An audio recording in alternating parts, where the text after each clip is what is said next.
السلام عليكم ورحمة الله وبركاته. دمان أصحابتي إذا مركور أدبن إذا سلام أياه.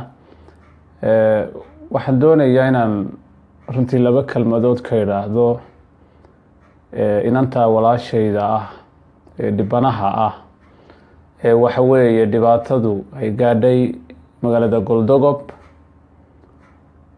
waxaan leeyahay runtii aad baan uga xunnahay, waliba aniga ka Haruun ahaan aad baan uga xumahay in dhibaatada inta leegay walaashay gaadho. waa inan dhibana ah oo dhib soo gaadhay, waana qadar rabbaaniya, waxa iyadu dooratayna ma aha, laakiin dhibku qof walba waxa weeye uu ku dhici karaa. marka ma doonaya iyada iyo dadkii dhibka u geystay inaan ka hadlo, laakiin waxaan u soo fariistay waxa weeye inaan la hadlo bulshada Soomaaliyeed. inantii dhibaata gaadhay, dhib baa ku dhacay 20 cisho ka hor ha noqdo ama maanta ha noqdo, waa qof dhibana ah oo dhib uu ku dhacay weeyaan. laakiin waxa la faafinayaa oo dadku ay faafinayaan, iyadiiba waxa lagu faafinayaa weli social media. waxaan garan waayay oo aan doonayay inaan idinkala hadlo waxa weeye qofkani dhibku ku dhacay waa walaasheena, waa xaqiiqa, laakiin adigay daawanaya Soomaaliga ah waxaad qayb ka qaadatay gabadhii walaasheena ee dhibka uu ku dhacay ee magaalada Goldogob inaad xumaanteedii dad aanay gaarin inaad sii gaarsiiso. dad fara badan oo guryahoodii iska joogay oo aan kiiskan waxba kala socan oo arrintan tan aan ogeyn ayaa waxaad samaysay share baad tiri, facebookii la soo geliyay. adigu waan dareemi karayaa waxaad ula jeedaa in gabadhani xumaanta loo geystay aad ka xun tahay, laakiin waxaad qayb ka tahay kuwii xumaanta u geystay oo kala la mid tahay, because waad faafinaysaa, wixii baad sii gudbinaysaa. taa waxaa kaaga sii daran marka social media ama facebook iminka gabadhaasi ay inta badan ku jirto, bulsho kala duwan iyo dad kala duwan baa nala isticmaalo. dee Soomaali meel gaar u ah maaha, magacii ummadda Soomaaliyeed bay dhaawac ku tahay. xaqiiqatan waa wax dhaawac ku ah ummadda Soomaaliyeed weeye. adigii Soomaaligaana qayb ka qaatay inay dad kala duwan oo weliba aan qaar Soomaali ahayn inay gaadho, oo weliba la sii sheer gareeyo, oo waxa weeye la faafiyo. waxay ahayd wax aad looga yaabo weeye. waa wax qofka damiir kale ee wadaniga Soomaaliyeed runtii aad u dhibayo weeye. aad bay noo dhibaysaa xaqiiqatan. anigu aqoon uma lihi, ma garanayo, laakiin waxaan ka soo qaaday inay ku jirto booskii walaashayda ila dhalatay oo kale, in iyadu caawa iigu jirto. bal ka waran xanuun intee la eg baad dareemi lahayd walaasha oo dhibana ah oo dhib loo geystay ee la kufsaday ee weli lagu sii hayo xumaanteedii baraha bulshada, oo aad ku aragto adigu laftirkaagii ee gabadha la dhashay kaba soo qaad inaad tahay. xumaan intee la eg baad dareemi lahayd? xumaan intee la eg bay dareemaysaa gabadha dhibkaa loo geystay ee weli dhibana ah, haddana weli dhibkii loo geystay ka arkaysa waxa weeyaan ka arkaysa facebook iyadoo dhakhtar ku jirta, iyadoo dhakhtar ku jirta gabadhii weli dhibkii loo geystay, haddana social media dee ka arkaysa. oo wax runtii aad loola yaabo weeyaan. marka waxaan doonayaa inaan fariintaydan runtii uga faa'iidaysto dadka Soomaaliyeed. war qayb ha ka noqonina gabadha dhibanaha ah ee walaasheena dhibka loo geystay inaad xumaanteedii sii faafisaan oo aad facebookyada iyo youtube-ka iyo waxay ahayd wax laga naxa weeye. waa dhibaato gabadha walaasheena ku dhacday, laakiin adigu qayb ha ka noqonin inaad xumaantii sii faafiso. bal eeg maanta keliya imise qofood, imise malaayiin bay gaadhay. waxaad itusinaysaa oo diidan tahay oo aan fahmaya hadalkaaga iyo markaad waxa soo sheer garayso iyo aad sii gudbiso ama aad faaleyso wax dareensanahay inay adigu xumaan aad ka dhiidhinayso ay tahay laakiin waa faafin wey wad faafinaysaa ee xumaani ma aha waxani wixii baad ka qayb qaadatay dad aan ogeyn baad gaarsiisay wad ku diganaysaa qofkii dhibanaha ahaa marka waxaan idin leeyahay aanu meel uga soo jeesanno inaynu inantaa dhibanaha ah ee walaasheenna ah ee dhibku soo gaaray inaynu garab istaagno laakiin inaanan xumaanteeda sii faafin wanu awoodi karaynaa inaanu ribood garayno oo laga saaro meelaha ay ku jirto dad badan oo inaga nala midba aqoonta ilaahay siiyey oo ka saaraya waana hubaa waana ku kalsoonahay in facebookyada maalmaha soo socda inaan lagu sii arki doonin inantaa walaasheenna dhibanaha ah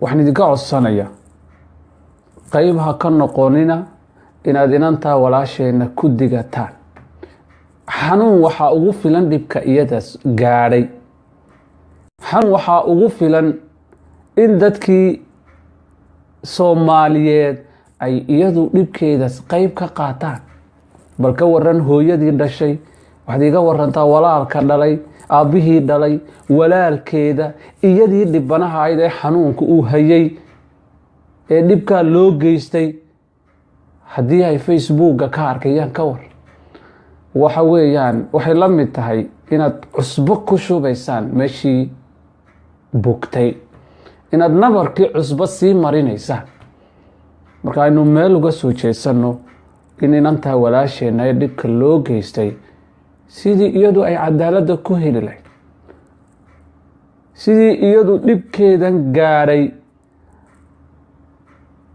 aanu waxa weeye u noqonin dhib mar walba meel kasta ay joogta ay danqato intan baa ugu filan waa rajaynayaa inay cadaalad heli doonto waayo meesha dhibka ka dhacay dee dad baa ku nool xukuumad baa ka jirta maamul baa ka jira dee waxay leedahay dad meesha degan oo ehelkeedii ah waa rajaynaya in iyagu dhammeeyaan oo gabadha cadaaladeedii ay hesho laakiin innaga waxaa inagu waajibay inaanan xumaanteedii faafin inagu waajibkana saaro waxa weeye inaanan gabadha xumaanteedii faafin bilaahi calayk inan walaasha oo calaacalaysa oo niman aan naxaynin oo aan damiir lahayn ay dhibaato u geysteen oo calaacalaysa oo qaylinaysa ee odhanaysa war tol ma tihiin ayaad adigu facebooka share odhanaysaa what do you mean my friend maxaad ula jeedaan marka ma inaad xumaantii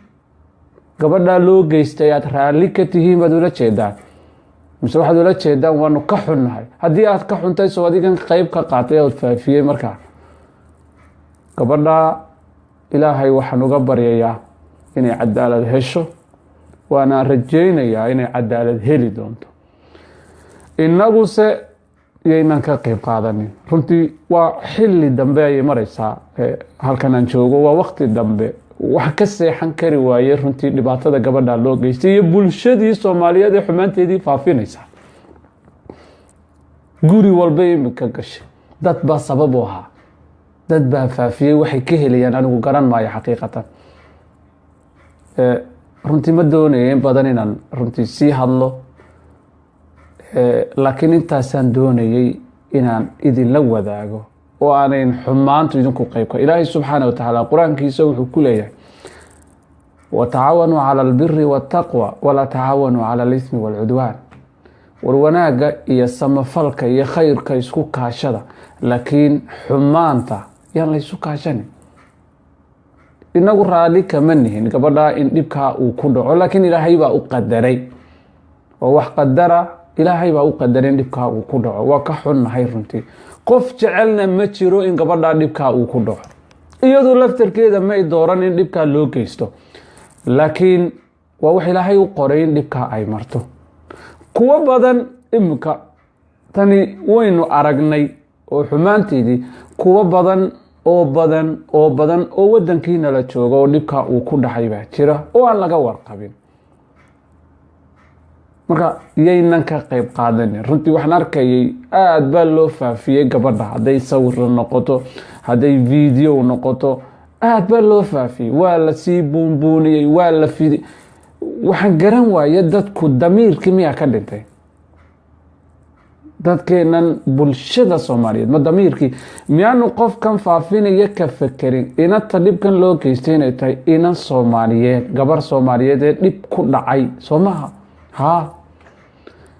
Facebook ama YouTube aad ku faafinaysa malaayiin kala duwan oo aan Soomaali ahayn baa isticmaasha. sumcaddii ummadda Soomaaliyeed intee la eg bay dhaawac u geysanaysaa iyadaa markii horeba baaba'day oo dhimatay. tanna way ka sii daran tahay marka inan la xumeeyey oo dhibana ah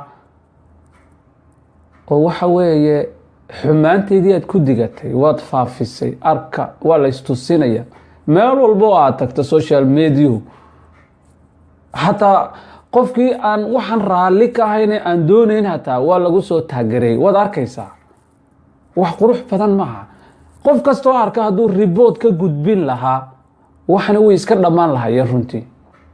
intaasoo dada may gaadheenba, laakiin qof walba oo arka qof kale uu sii gudbinaya.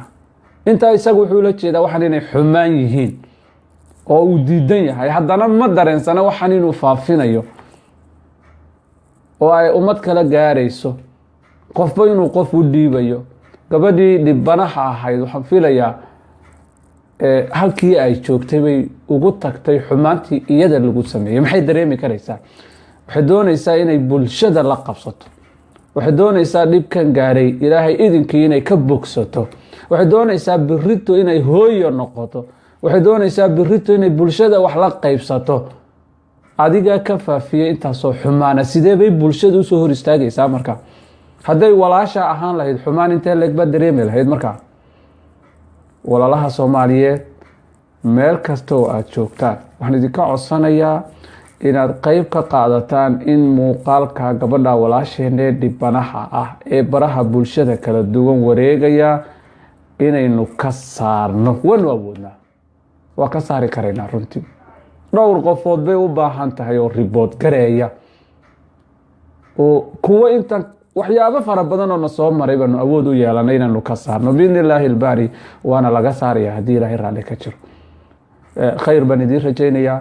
dhammaantiinna habeenka ha idiin wacnaado inta habeenka ku jirta, inta maalinta ku jirtana waxaan idiin rajaynayaa bashbash iyo barwaaqo. salaamu ullaahi calaykum waraxmatuhu wabarakaatu.